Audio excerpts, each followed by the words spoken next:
పరిపాలన అందించాలనుకున్న కాంగ్రెస్ పార్టీ విధానాలు తెలుసుకొని భావిస్తూ ఏందిరా ఏందిరా తెలంగాణ ఎలా మూగబోయింది జనగానం, ఏందిరా ఏందిరా తెలంగాణ యముల పాలవుతుంది మాగానం, రాష్ట్రమొస్తే కుక్కలా కాపలా ఉంటనంటివి, మక్కువతో పలికిన మాటలేమాయే, అధికారం వచ్చే అహంకారంతో పొంకనాలకు పోయి రంకెలేసుడు ఏంది. అందశ్రీ గారు తెలంగాణలో జరుగుతున్న పరిణామాల మీద ఒక స్పష్టమైన భాషను భావాన్ని ఈ తెలంగాణ సమాజానికి ఇచ్చిండ్రు. ఈరోజు శాసనసభలో వారి యొక్క ఆలోచనను ఈ శాసనసభ ద్వారా తెలంగాణ ప్రజలు గుర్తు చేస్తూ ఈ శాసనసభలో జరుగుతున్న చర్చలు, తీసుకుంటున్న నిర్ణయాలు, ప్రజలు ఇచ్చిన తీర్పును దృష్టిలో పెట్టుకొని మనం ఇక్కడ చర్చలకు పాల్పడడం కానీ పార్టీ నిర్ణయాలు తీసుకుంటే బాగుంటుందన్న ఆలోచనతో ఈ తెలంగాణ ప్రజలు ఇచ్చిన విలక్షణమైన తీర్పు, కుటుంబ పాలనకు వ్యతిరేకంగా ఇచ్చిన తీర్పు, ఈ కుటుంబ పాలనకు వ్యతిరేకంగా ఇచ్చిన తీర్పుతో మొన్నటి వరకు పాలకులు ఉన్న వాళ్లకు ప్రజల యొక్క ఆలోచన, ప్రజలిచ్చిన తీర్పును గౌరవించి శాసనసభ ప్రతిపక్ష నాయకుడుగా ఇతరులకు ఎవరికైనా అవకాశం వస్తుందేమో అని నేను ఆశించిన, తెలంగాణ సమాజం కూడా ఆశించింది. కానీ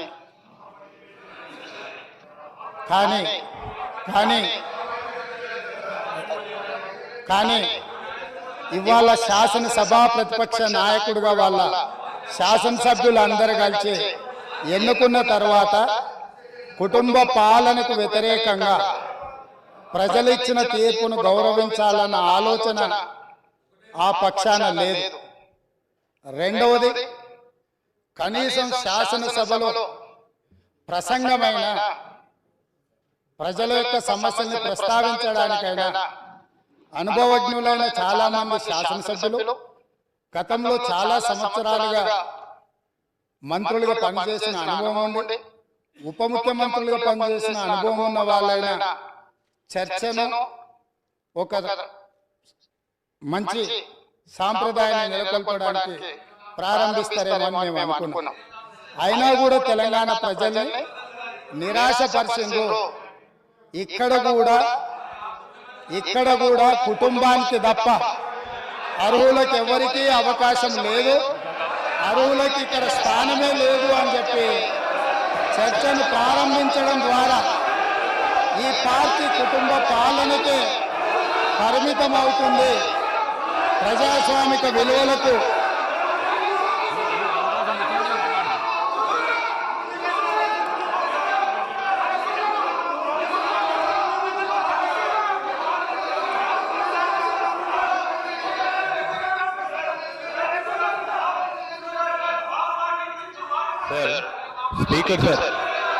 Speaker sir, I request honorable members. ఎందుకంటే గౌరవ ముఖ్యమంత్రి గారు జస్ట్ స్టార్ట్ చేసిండ్రు డిస్కషన్. మీరు అందరూ కూడా వినే ఓపికతో వినండి. మీనింగ్ఫుల్ డిబేట్ జరిపిద్దాం. So we will come on. Sir మీరు ఓపికతో ఉండాలి సార్. వాళ్ళంతా కూడా ఇంకా అధికార పక్షంలో ఉన్నారని అనుకోవద్దు. ప్రతిపక్షంలో ఉంటే మేము ప్రతిపక్షంలో ఉన్నారని అనుకుంటే ఇబ్బంది అవుతుంది. సో దయచేసి నేను గౌరవ సభ్యులందరినీ కోరుతా ఉన్నాను, నేను సభా సమయం వృధా చేయొద్దని నేను వారందరినీ కూడా కోరుతూ, మరి ఎందుకంటే మళ్ళా తదుపరి కౌన్సిల్లో కూడా వారు రిప్లై ఇచ్చేది కనుక దయచేసి సభ్యులందరినీ కూడా సహకరించమని కోరుతాను.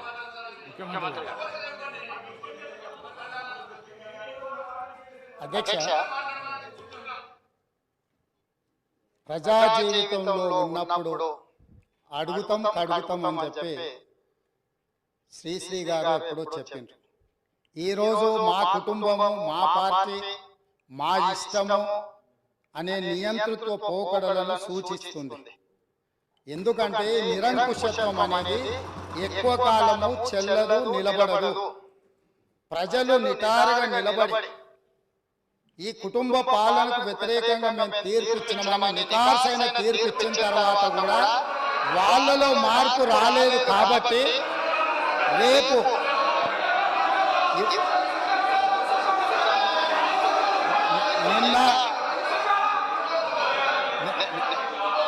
నిన్న ఇక్కడున్న వాళ్ళను అక్కడికి పంపిండ్రు, ప్రజా తీర్పును గౌరవించకపోతే అక్కడున్న వాళ్ళను అక్కడికి పంపుతారు బయటికి.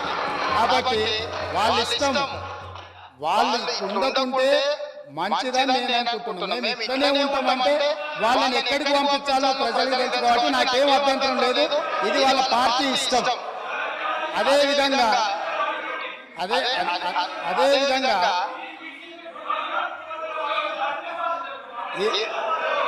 అదేవిధంగా ఈరోజు ప్రగతి భవన్ సంబంధించి అక్కడ ప్రజలు ప్రజావాణి కోసం వచ్చిన ప్రజలు ఇస్తున్న విజ్ఞప్తులను తీసుకుంటుంటే అక్కడ ఉన్న ఇనుప కంచెలను పగలగొట్టి గడీలను బద్దలు కొట్టి ప్రజలు అక్కడికి వచ్చి ప్రజావాణి వినిపిస్తుంటే విని భరించలేని ఈ పార్టీ, ఈ కుటుంబము ఈరోజు ప్రభుత్వం మీద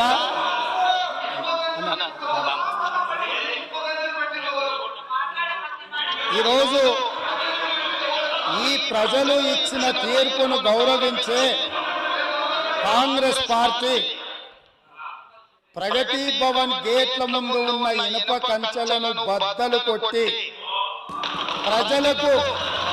ప్రజలకు ప్రవేశమే లేదు, తెలంగాణ ప్రజల యొక్క చెమట వాసన మేము చూడము, ఇది నిషేధిత ప్రాంతమని నిషేధించిన ఆ ప్రగతి భవన్లో ఎల్బీ స్టేడియంలో మా ప్రభుత్వం ప్రమాణ స్వీకారం చేస్తున్న 1 గంట 4 నిమిషాలకు ఆ గేట్లు బద్దలు కొట్టి తెలంగాణ 4 కోట్ల ప్రజలకు ప్రవేశం కల్పించింది మా పార్టీ, మా ప్రభుత్వం. మీకు గతాన్ని గుర్తు చేయదలుచుకున్నా. ఆనాడు హోంమంత్రి మహమూద్ అలీ గారు అక్కడికి వెళ్ళి ముఖ్యమంత్రి గారిని కలవడానికి వెళితే ఒక హోంగార్డు మీకు అనుమతి లేదు, మీకు ప్రవేశం లేదు, మిమ్మల్ని లోనికి రానివ్వము అని చెప్పి వారిని అవమానించి ఒక హోంగార్డు హోంమంత్రిని వెనక్కి తిప్పి పంపించిన చరిత్ర పుటలలో నిక్షిప్తమై ఉన్నది. ఆనాటి ఆర్థిక మంత్రి, ఆనాటి వైద్య ఆరోగ్య శాఖ మంత్రి ఈటెల రాజేందర్ గారు ముఖ్యమంత్రిని కలవడానికి అక్కడికి వెళితే అక్కడ ఉన్న పోలీసు సిబ్బంది మీకు ప్రవేశం లేదు, మిమ్మల్ని నిషేధించినము, మీకు అర్హత లేదు, మీకు ఆ స్థాయి లేదు అని చెప్పి ఈటెల రాజేందర్ గారిని ఆ ప్రగతి భవన్లకు ప్రవేశం లేదని తన సహచర మంత్రిని అవమానించి ఆ మంత్రి స్వయంగా కన్నీళ్లు పెట్టి ఈ ఆవేదనను దుఃఖాన్ని లోపల అదిమి పెట్టుకున్న విషయాన్ని 4 కోట్ల తెలంగాణ ప్రజలకు వివరించినప్పుడు తెలంగాణ సమాజమంతా దీన్ని గమనించింది. ఇదే కాదు, ప్రజా యుద్ధ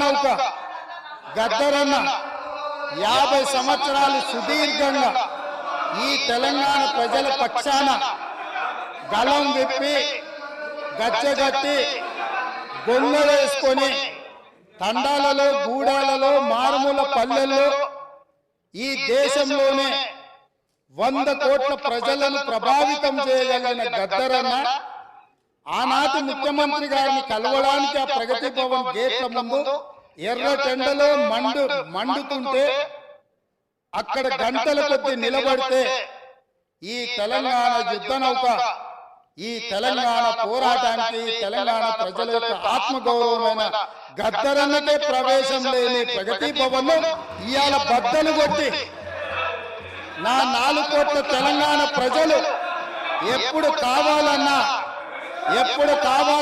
ఎక్కడికి వెళ్ళాలన్నా ఆ ప్రగతి భవన్ గేట్లను ఇనుప కంచెలు బద్దలు కొట్టిన ప్రభుత్వం మా ప్రభుత్వం, ప్రజలెన్నుకున్న ప్రభుత్వం, ప్రజా ప్రభుత్వం.